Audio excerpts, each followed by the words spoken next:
But today we are starting to think about Exodus. And last week when we finished up 1 Peter, we were thinking about life as a journey, and especially about finishing well, and what sorts of things we need to be doing in order to finish our life well. And of course, the book of Exodus, it's kind of the beginning of a journey, and those people are going to be on that journey for, the next 4 books of the Bible, Exodus, Leviticus, Numbers, Deuteronomy. Not until Joshua do they finally begin to arrive at the journey, and even that's kind of a long, hard road. Okay, and so that's, in a sense, a kind of picture of our life as a long journey. And in order to finish well, we have to make good decisions. And so I was just thinking about critical decisions. Someone, I've not read this book, thinks that there's 8 critical lifetime decisions that need to be made. And then I also found this, critical choices that change lives, how heroes turn tragedy into triumph. And of course, Becky alluded to that in Hebrews chapter 11 that we're going to look at in a moment. Although I found some of the names interesting here. Heroes, Martin Luther, okay. Martin Luther King Jr., that makes sense. Viktor Frankl, maybe many of you don't know that name. It's a name worth knowing. Einstein is there, but also Jerry Seinfeld. He's also one of the heroes. J.K. Rowling, maybe. Colonel Sanders, if you like fried chicken, then Colonel Sanders is your hero. Kentucky Fried Chicken, that's in Riga, so if you know Kentucky Fried Chicken, probably Christina's like, don't eat Kentucky Fried Chicken. It's not healthy. But in any case, someone thinks Colonel Sanders was a hero who turned tragedy into triumph. Again, I don't know anything about that book. I was just thinking about, the importance of critical choices, and that's something we all talk about. And when we're on a journey, of course, there's some critical choices, even what route you're going to make. I mean,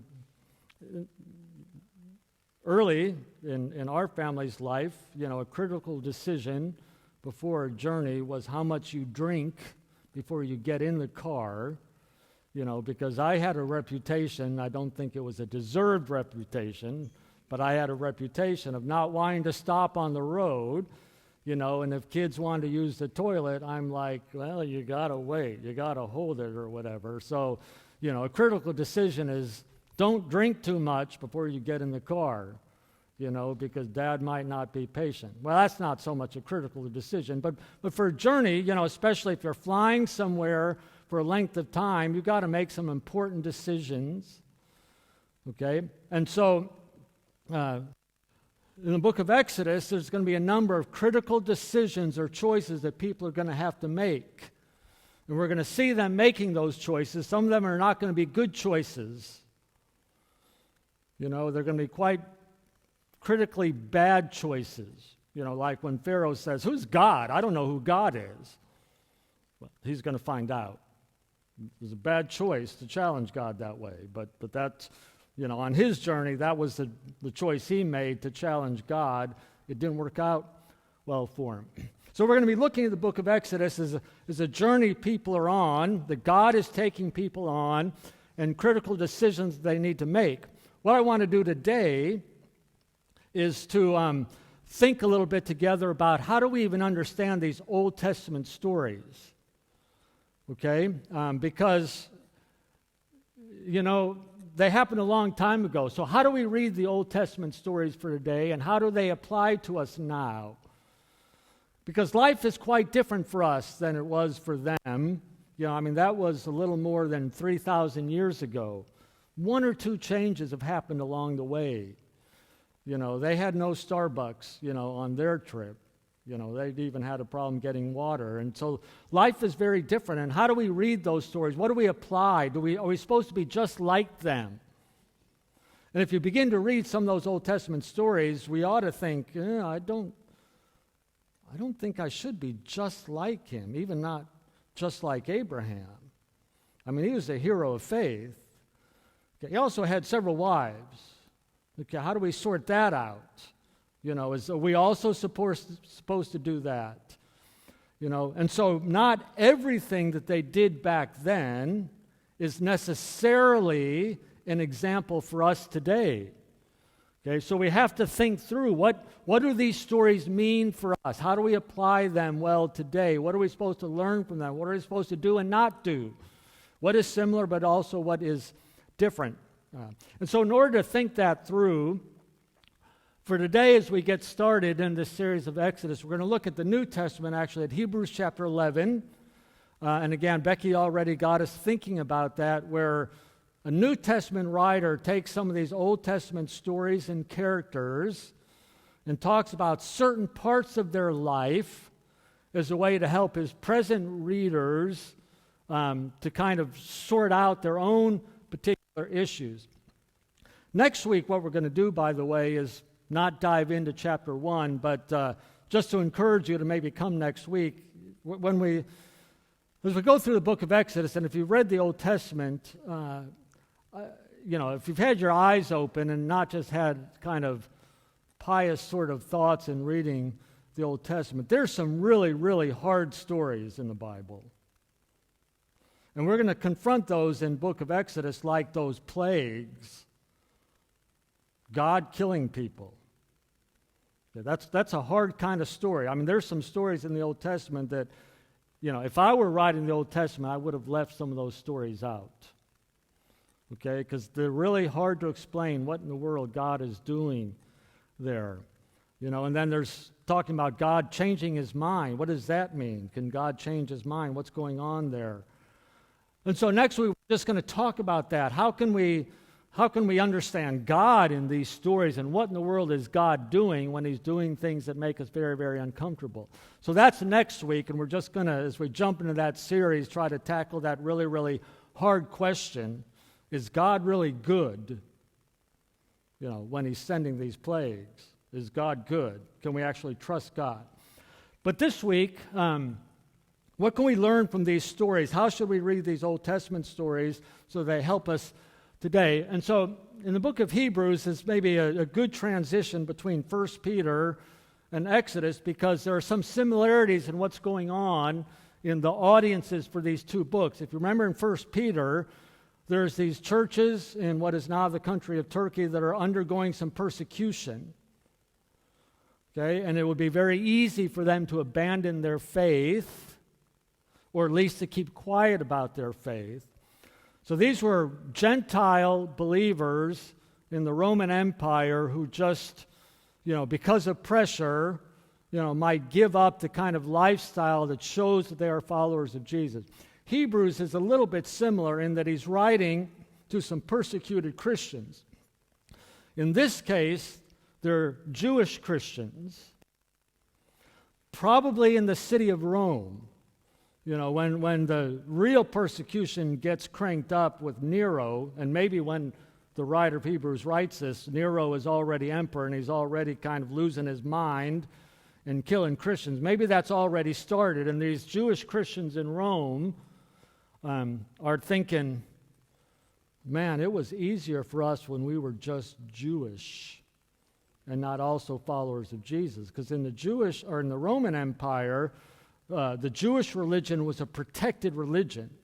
There's already a lot of anti-Semitism against Jewish people as people, but their religion was protected, and Jewish people were free to worship in the Roman Empire. Okay. But now, the Romans realize these Christians, they're a different kind of group, and we can persecute them. And so these Jewish Christians are thinking, if we just kind of go back to our Jewish days, then we can avoid persecution. And they can probably tell themselves, and it might be okay for us because this was a God-given religion, the law was given by God, and that system was given by God, and so we're not turning our back on God. We're just going back to the old way because it's going to be safe for us, and we'll forget about the Jesus part of it and just do the Old Testament part of it. And so that's what they're contemplating doing, turning away from Jesus to avoid persecution. And the writer of Hebrews, the whole argument is, don't do it. The way home is not that way. The only way home is Jesus. And you've got to hold on to Jesus because he's superior to that old system. The old system was good and God-given, but it was temporary and could only take you so far. Only Jesus can take us home, so hold on to Jesus.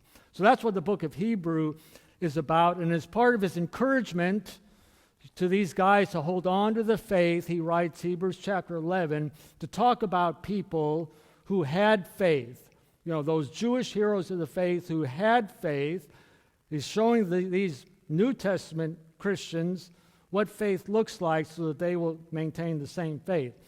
And the parts we're going to look at is with Abraham and Moses because, of course, in the book of Exodus, we're going to spend a lot of time with Moses. And the writer of Hebrews is a very artistic, skillful writer, and he organizes his ideas in an interesting way. And so the section that he writes on Abraham, when he's got a list of people, by faith, by faith, no, my mind is going blank. By faith, Abel did this. By faith, Noah did this. By faith, Enoch walked with God, and so forth. And he has a list of them for Abraham. And what he does is he has 3 statements of faith about Abraham and also Isaac and Jacob. And then he writes this comment in the middle of that we'll come back to. And then he makes 3 statements concerning faith again about Abraham and Isaac and Jacob.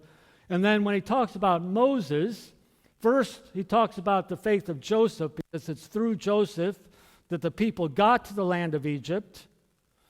And then he's got at the end the escape from Egypt. By faith they passed through the Red Sea. And then in the middle he has these 4 statements about Moses. That's not real critical for my point right now. It'll make a little more sense later. But I just want to point out that the writer of Hebrews is trying to lay a trail for us so we can follow what he's saying to understand his point. So we're going to just go through this text, and I hope this won't be too boring to you, but I just want to talk through what the writer of Hebrews says about these people and just point out, what he is trying to emphasize and then get to what it is that we might, sort of take home with us today. So this is how he starts off talking about the faith of Abraham. By faith, Abraham, when he was called, he obeyed by going out to a place he was to receive for inheritance. And the way the grammar works there is the idea is as soon as God called Abraham, Abraham was on his way. Okay, it was like immediate.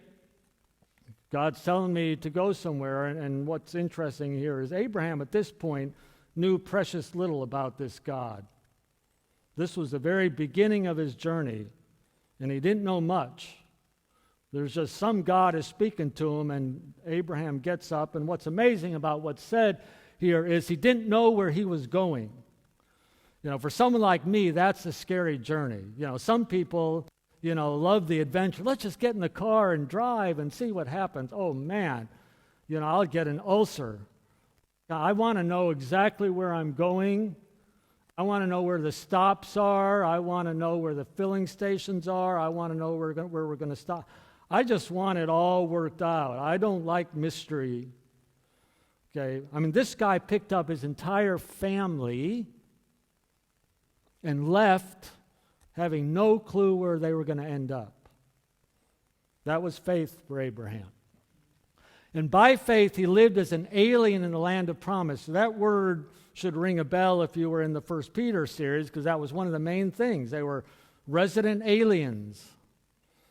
Okay, that's one of the main things Peter says to those believers. Remember, you're strangers and aliens in your homeland, actually. You don't quite belong there. Peter gets that straight from here, straight from the Abraham stories. He lived as an alien in the land of promise, as a foreign land, dwelling in tents with Isaac and Jacob, fellow heirs of the same promise. Living in tents. There was a public witness about their lifestyle. Abraham was quite rich, actually. Very, very rich. Through the story you see in the book of Genesis. He was a rich man. He had a lot of servants. He had 300 men as a small army that he could mobilize and defeat kings. He was a rich man. He lived in tents. And that was a public witness to everyone around him. What's up with this guy Abraham? Why doesn't he settle in a city like the rest of us? What is that guy thinking? Okay, but this was Abraham's way of being public about his faith, living in tents his entire life. And what's fascinating here is, in the land of promise, this was the land that God was giving him. It was, in a sense, Abraham's land, and he didn't live like it was his land. He lived in a way to say that this is really not what my focus is. He didn't go around saying, hey, I'm the king of this place. God gave me this land and you guys need to bow down to me. Or what. He didn't do that. He looked at the promised land, the God-given land, in a particular strange way. The writer says because he was actually looking for something else. Another place, another city which has foundations, whose architect and builder is God. Again, if you think about 1 Peter, one of the emphasis there is thinking about what is eternal. You know, Peter says, focus on what's eternal, what's permanent. This is what Abraham is doing. He understands that anything here was just going to be temporary. Anything that's man-given is just going to be temporary. He was waiting for God to bring in that certain future, the eternal city, so to speak, the new order of things. And then by faith, even though he was past age, Sarah herself was barren, was enabled to become a father because he considered him faithful who had made the promises. Therefore, there was born even to one man, and him as good as dead at that. As many descendants as the stars in heaven in number, and numerable as the sand which is by the seashore. Then in verse 13, the next couple of verses, the writer writes this little commentary that I'll come back to. But back to these statements of faith in verse 17. The next example of faith, this series of examples of Abraham's faith. By faith, Abraham, when he was tested, offered up Isaac. I mean, that's another one of those really strange stories in the Old Testament. God tells Abraham, take your son and sacrifice him. And Abraham is about to do it. He's about to do it. I mean, he's seconds away from putting that knife in his own son. That's a hard thing. What is God doing there? Well, among other things, he's testing Abraham. And Abraham was willing to offer up Isaac. And again, the one who received the promise, and it was Isaac. Isaac was the answer to the promise. I mean, Abraham took matters into his own hands and had a son by a slave woman, and God said, no, that's not the promise. There's no one else but Isaac who can fulfill this promise. And yet God says, kill that one. What is Abraham supposed to do with that? The writer says what he had to do is he had to assume, if I'm supposed to kill the son of promise, then maybe God has the power to raise him from the dead, which is quite a leap of faith and imagination on Abraham's part, that he could think that maybe this is something that God would do. But the other interesting thing is this. It says, by faith Abraham, when he was tested, offered up Isaac. Again, if you remember the story, he didn't have to. When he was about to do it, God stopped him, and there was a ram caught in the brush, and that could be the substitute sacrifice for his son Isaac. Okay? So, in his mind, Abraham offered Isaac. And the writer uses kind of a simple verb form. He offered up Isaac, simply to say, Abraham did this. But then he says, he who had received the promises was offering up his only begotten son. And the tense of that verb is different. It's ongoing. And the point of that seems to be this, that once Abraham did this, he was willing to offer his son. Abraham realized, I've got to look at Isaac differently too. From now on, I've got to understand God differently. I've got to understand Isaac differently. In my mind, I've got to constantly be willing to sacrifice anything. Okay, that my mindset has to be ongoing. It's not like, oh, great, I got Isaac back and everything is going to be fine and just like it was before. No, Abraham changed. His thinking has changed. And he's realized everything in his hands, everything that he thought was so important, he has to hold it very loosely. And if God wants it, Abraham has to be willing to do it. Okay, I mean, this is part of what Abraham learned. And so this mentally, he's continually offering his son Isaac, understanding that Isaac isn't his, he belongs to God, and that's God's business. And then by faith, Isaac blessed Jacob and Esau, even regarding things to come. And by faith, Jacob, as he was dying, and the writer's emphasizing, Jacob had this faith to the end. You know, not great faith. Jacob was another troubling character. Not necessarily a really good guy for a lot of his life. Okay? He had a bit of corruption in his heart, but yet he was the one that God called. And Jacob had this faith, and he held it till he was dying, and so he blessed the sons of Joseph, and he worshiped even at the end of his life. And then the writer explains the faith this way with these words, and he says, all these died in faith. And this is the emphasis in Hebrews chapter 11, that they had to have faith to the end. The journey wasn't about the beginning. Okay, the journey was about persevering to the end. Faith wasn't just for the beginning, it was for the entire journey. We're not saved by some decision we make, we're saved by Jesus. And by holding on to Jesus the entire journey. And so the writer is saying they died in faith. They had faith to the end. Not always perfect faith. Often weak faith, but they always had God. God was always the object of their faith, even though they might have lived with a lot of fear. So they all died in faith without receiving the promises, but they saw them and welcomed them from a distance, and they confessed that they were strangers and exiles on earth.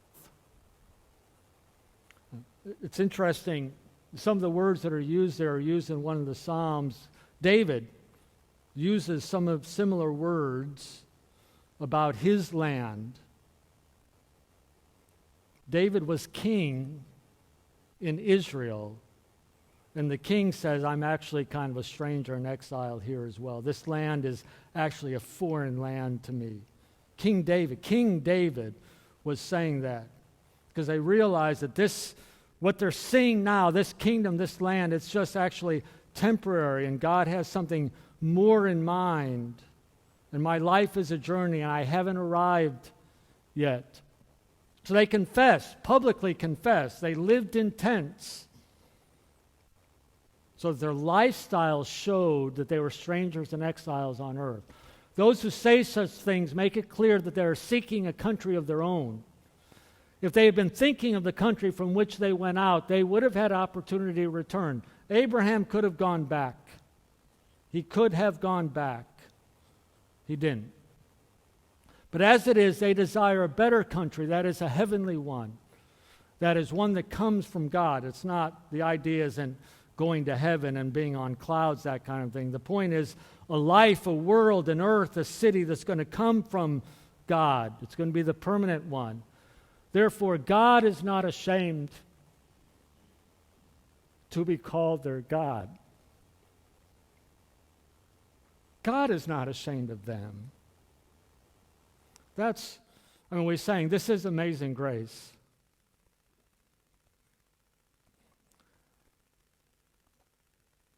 That's amazing grace. That God would not be ashamed of us. I don't get that. When I look at us, not necessarily you, me, maybe you, when I think about church history, and I'm going to come back to this point, and I think, man, I'm pretty ashamed of the people of God. God is not ashamed to be called their God. That's amazing. He's prepared a city for them. And then Moses. So through Joseph, the people left the land of Canaan. They went to to Egypt. They're there for hundreds of years. That's how the book of Exodus starts. And then by faith, Moses, when he was born, was hidden for 3 months by his parents because they saw he was a beautiful child. They were not afraid of the king's edict. When it says beautiful child, probably the idea isn't just physically beautiful. All babies are beautiful. There's never been an ugly baby born in the history of the world. But that's probably not what it's saying here. The idea is probably that there was something extraordinary about this baby, and his parents recognized there's something up with our son, and so we need to act a little bit differently, because this son is special. He's extraordinary. There's some sign of God on him. So that's probably what that means, not just that, Moses was an unusually handsome baby. That he might have been, okay, like all babies are beautiful. That's not the point here, probably. By faith, Moses, when he had grown up, refused to be called the son of Pharaoh's daughter, choosing rather to endure ill treatment with the people of God than to enjoy the passing pleasures of sin. If you know the story, if you don't, then you can read it in Exodus. Moses, though he was a Jewish boy, grew up in Pharaoh's household. He was in the household of the king. He grew up, in riches and comfort and education. It was about a perfect life for him with those people, with those Egyptians. But he chose not to identify himself with those people, though he could have. He chose to identify himself with, the writer says, the people of God. And he considered the reproach of Christ greater riches than the treasures of Egypt, for he was looking for the reward. He recognized even then that this Egypt thing, this Pharaoh thing, wasn't meant to be permanent. Okay, it really wasn't an eternal thing going on there. That there was something more, and he looked toward that, and he chose the people of God, and we're going to see in the book of Exodus, man, what a bunch of rotters, those people of God. Man, they are whining and complaining and turning their back and rebelling and building idols and engaging in orgies. They're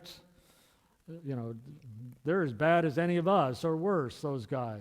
All through the book of Exodus. There's not a lot of light there in those people of God. And Moses is going to get frustrated with them. Like, God, why did you leave me with these people? Oh, man, what in the world? But he made this choice, and Moses sticks with that choice.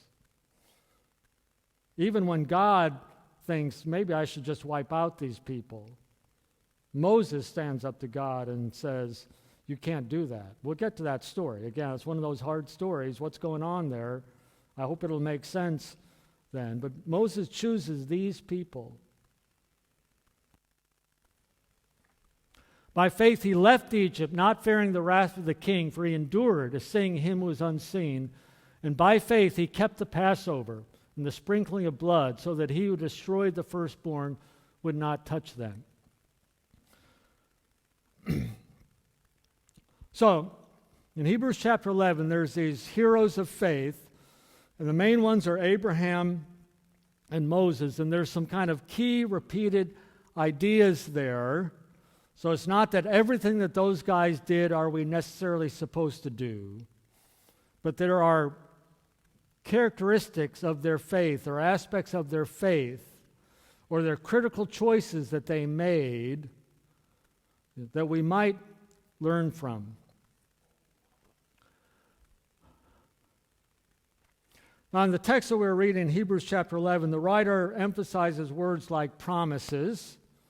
God has made promises, and these people are waiting for those promises to be fulfilled. In fact, they died before all of those promises were fulfilled. There's the word inheritance, something that they were going to receive, and once again, they did not receive that at any time during their life. They waited a lifetime and still hadn't received that when they died. And so there's the importance of the word future. There's a future that God has in mind. But the idea that the writer is playing with here is that there's a story of God that is going on. Okay, it's a story of God that started, well, in Hebrews chapter 11 with creation. And there's Abel, and there's Enoch, and there's Noah, and there's these people, and the writer is saying the story of God is continuing. And one of the figures that was pointed to all through that story is this Christ, the Messiah that was going to come. Now he's actually already come, but that story is continuing. Okay? God has a plan. God is doing something. The journey is going somewhere. God's journey is going somewhere. Okay? And so our journey can be going somewhere. And then for us, these are the critical choices that we make in light of that story. One is, what is my focus going to be? What is my focus? Again, focus is a key word. Not what are you going to look at, but what are you going to focus on? What are you going to choose to keep front and center all the time? What are you going to choose to let be on the periphery? Okay? Again, those are critical choices everyone has to make. I mean, all of you have made some of those critical choices. Most of you are either getting an education or you got an education, and you chose to focus on an education and not everything else. I mean, if you graduated from university, you at least studied some. Maybe you mainly partied. Okay, Liz is saying maybe not. What did you do? Bribe your professors for grades? No, just kidding. But no, seriously, you know that to accomplish something, you've got to focus on that and other things on the periphery. Okay, it's okay to have parties, but if all you did is party in university, if you're doing that now, stop it, okay, because we want you to graduate. If you finish your degree, you probably didn't party all the time, because you knew at some point you've got to focus. Okay, so we all know that focus is important. So that's a critical choice. What is my focus? I mean, Abraham chose not to focus on, the present good things about his life. Even his son Isaac. He realized, Isaac can't be my focus. God has to be my focus. This promised land can't be my focus. God actually has to be my focus, and what God has in mind has to be my focus. And my wealth can't be my focus. I can live in tents as my public witness that there's something more important to me. And all these people, these nations, I mean, Abraham was a positively odd guy, to use that phrase from 1 Peter. I doubt anyone could figure out what was up with Abraham around him. They respected him, but wondered what's going on with that guy. Abraham chose the right focus. And then, who are my people? And once again, this is really, really hard. When we think about the actual concrete people of God. I mean, I hope most of you don't even know the story. I hope it's kind of going to be lost, but I just found out this last week, story from Jelgava some weeks ago. There's this kind of a sect or cult-like group called, I think, First Evangelical Church of Jesus, who don't believe in medicine. If I remember the story correctly, a pregnant woman in the church was encouraged not to go to the doctor, but the pastor was going to deliver the baby. It didn't end well. It didn't end well. And so these, there's Latvian magazines with this story. First Evangelical Church of Jesus. Do we want to associate ourselves? I mean, again, I don't know who that group is, okay? And so what they really believe, I don't know. But my point is, people do things and have done things in the name of Jesus for 2,000 years of church history that is not very attractive. And so it's hard to associate ourselves with the people of God often when we actually see what the people of God are like. But this is what Moses chose to do. Those people will be my people, but mainly because not so much who the people are, but because it's God's people. So the real choice is, what is God doing? Am I going to be on God's journey? And if these are the weak, frail, silly people that God is using, am I going to be willing to join that journey? And Moses did that. It's hard. It's very hard, but that's a critical choice. Who are you going to identify yourselves with? Who is really your tribe, your people? Who are you willing to hang out with? Once again, the example of Jesus is just amazing. Those 12 disciples, that was a pretty motley group of fishermen. Probably at first, literally smelly, number one, smelling of fish. Not the most attractive group, maybe. Then all the other people who were hanging around Jesus, those are the people that Jesus chose to be with. And then, can I trust God? Can I trust His promises? And this is going to be so critical in the book of Exodus. And even next week, when we look at some of those hard stories a little bit, and you think, can I trust this God? Do I have a reason to trust God, even when He does things I don't understand? Can we say, I don't get that, God, but I'm going to trust you. I'm going to hang on to you. I don't know where else to go, maybe. I don't get it, but I'm going to trust you. It doesn't look good. I'm not happy with you. I'm angry with you, but I'm going to trust you.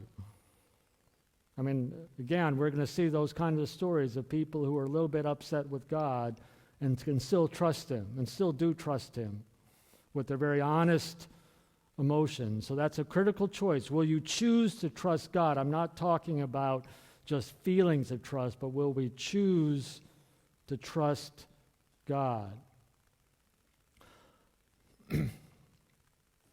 So there's tough decisions ahead, and these are some of the critical choices that we have to make, and this at least we can learn from these Old Testament stories, is how to make critical choices, or what are those critical choices we have to make. Not everything that those guys did do we have to do now, but there is something we can learn from them. And as we look at the book of Exodus, we're going to hopefully learn about God mainly, and who God is and what He's doing, and also learn about ourselves, some of our own temptations, and then how to make better critical choices. The other problem with Old Testament stories, especially for us who now live in New Testament times, who now live after the time of Jesus, but one of the struggles for us is, where is Jesus? When we read the book of Exodus, where is Jesus? For followers of Jesus, where is Jesus in Exodus? Where is Jesus in Judges? Where is Jesus in 1st and 2nd Kings? And that's one of the things the writer of Hebrews does for us is he thinks about the Old Testament system. He's always aware of the story of God. And even before Jesus came to earth, Jesus was part of that story.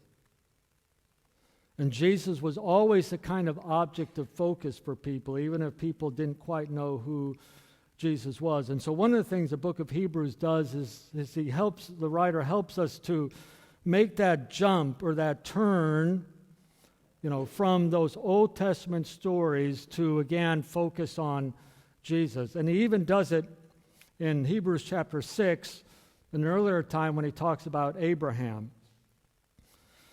He said, when God made His promise to Abraham, since there was no one greater for him to swear by, God swore by Himself, saying, I will surely bless you and give you many descendants. That's that promise that he refers to later. So after waiting patiently, Abraham received what was promised, in this case, Isaac. Men swear by someone greater than themselves, and the oath confirms what is said and puts an end to all argument. Because God wanted to make the unchanging nature of his purpose very clear to the heirs of what was promised, he confirmed it with an oath. God did this so that by two unchangeable things in which it is impossible for God to lie, we, and I'll get to that,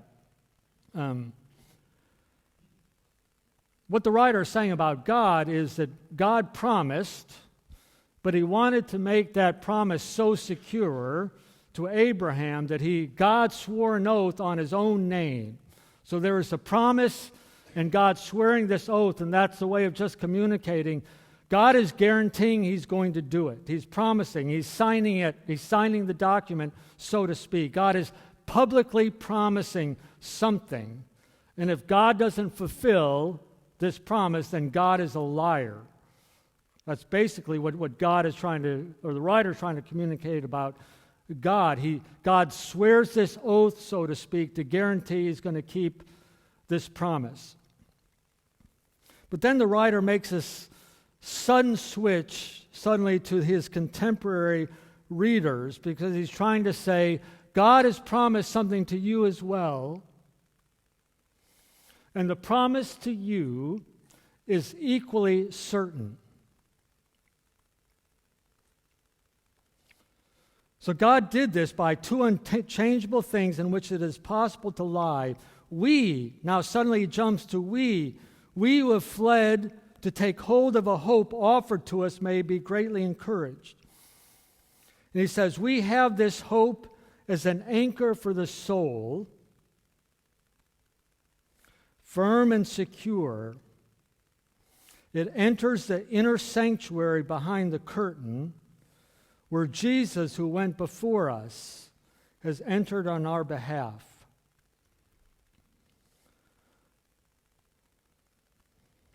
Those are some powerful words. If we can call up in our mind the image. And one reason we're going to look at the book of Exodus is we're going to be able to flesh out that image. And in a few minutes, we're going to sing some of those words, slightly different form, but we're going to sing those words in a song we're going to sing in a moment. So I hope you'll make that connection. The writer is calling to mind to these Jewish Christian readers that tabernacle. The book of Exodus is going to give us lots of detail about that. It's going to be, for some of you, it might seem like the most boring part of Exodus. Many chapters about how to build this tabernacle, and then many chapters about building it. It's the same kind of information, this measurement, this material, and it's going to be like, why are we reading this? But there's this detailed description of this tabernacle where God is going to dwell, and it's going to be by means of the tabernacle that people are going to have this relationship with God. That's going to be part of the Exodus story. It's a way that God can dwell with his people. But it's also a way in which God can be a little bit separated from his people. Because in that tabernacle, to get to where God is, you first have to enter the big area. Not everyone can do that. You've got to sacrifice. You've got to wash. Then you've got another tent that only the priest can actually go into. So most people never get in there. Okay. And then beyond that, there's another area that only the high priest gets into once a year. That kind of place where God dwells. And so that tabernacle was a picture of, God is with you, but there's lots of steps, and you've got to be careful, and it's not actually easy in that Old Testament system to get to God. We'll look at what God is doing with that, what God is communicating, why it was that way then. But that's the picture of that tabernacle. And so that, what the writer says, inside the curtain or inside the veil, that's that innermost part, where God was, where the high priest only went once a year. And there's this curtain and these steps you have to make and this gate. And you got to get all through that if you want to get to God. But the writer says That's where Jesus is now. Now, Jesus has made all those steps. The sacrifice, the cleansing. He's made it through this curtain, and he's opened it. And he's made it through this curtain, he's opened it. And the writer says he's like an anchor there. An anchor is only good if it's got a rope attached to something else. And who is it attached to? Us. That's the writer's point. We now have access to that. That's what we have in Jesus. All of that is gone. Okay? There's no more sacrifice. That's gone. The writer says that we're going to look at that again. It's gone. No more this, no more this, no more this. Jesus did it all, and he's there. And now we can get there too. That's our hope. That's that anchor. And all we have to do is just hold on to Jesus. And if we're connected to Jesus, then we're there. Then we're there. Jesus did all the hard work. All we need to do is hang on to Jesus. He's gone through that curtain. He's opened that door for us.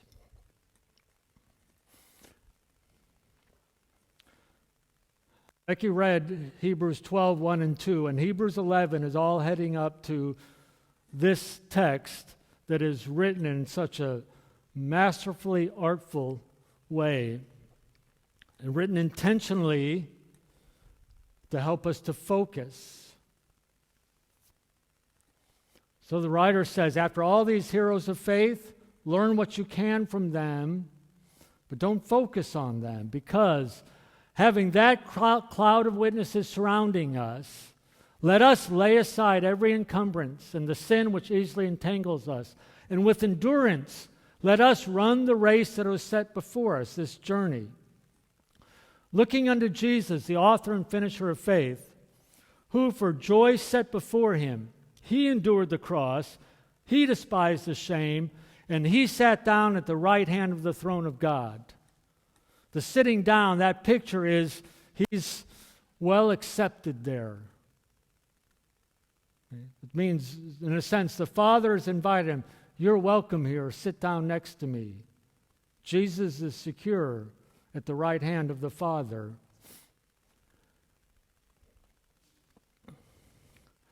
This kind of arrangement, helps us to make sense of some of the things that the writer says. So, for instance, he says, let's lay aside every encumbrance, the sin which easily entangles us, and that kind of what I'm labeling the B line goes down to the lower B line, and that despising the shame, that the sin that the writer thinks easily entangles us is the sin of shame, of being ashamed. That especially can trip us up, of being ashamed of Jesus and therefore not doing what we might know we ought to do out of shame. But the primary reason an ancient writer would use this kind of complicated form is it's a way of emphasizing what's in the center. Often it's very simple forms like A, B, B, A. This is one of the most complex in the New Testament. It's just beautiful. I keep saying the Bible is an amazingly beautiful book. It's just beautiful. As art, it's beautiful. Besides, the theology is pretty good as well. But this form is meant to make us look unto Jesus, the author and finisher of faith. That's the center, literally the center of this sentence, because it's the center of our focus. And all the book of Hebrews is looking unto Jesus, the author and finisher of faith. And so that's what we're going to do. That's what the Lord's Supper is about. As we start on our journey in Exodus, hopefully learning something about God in our journey. When we come to strange stories, hard stories, when we see ourselves in the book of Exodus more than we would like to see ourselves, be good. It'll be healthy for us to look at ourselves, but briefly, just briefly, because we want to look unto Jesus. Okay? And Jesus has given us this I don't want to call it ritual, but he's given us this concrete means of reminding ourselves that it's all about Jesus. So in a moment, I don't know if Aaron, Deb, if you guys want to come up. In a moment, I'll just invite you to come up and take the bread or the juice in the goblets. That's real wine. If you prefer real wine, in the small cups, it's grape juice if you prefer that. But you can come up, take off a piece of bread. But remembering, in fact, you might, as you eat the bread, just look up there. Okay? Looking unto Jesus, the author and finisher of faith, and just remember, this is about Jesus. And if it's Jesus that you want, then you're welcome to come up in a moment. Okay? So in a moment, I'll invite you. Let's just take a moment to pray.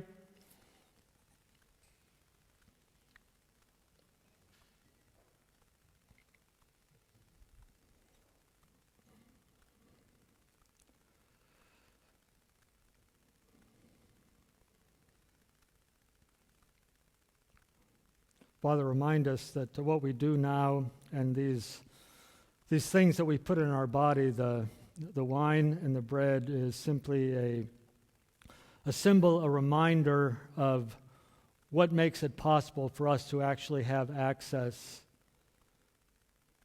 to God the Father, and that His blood has taken care of our sin.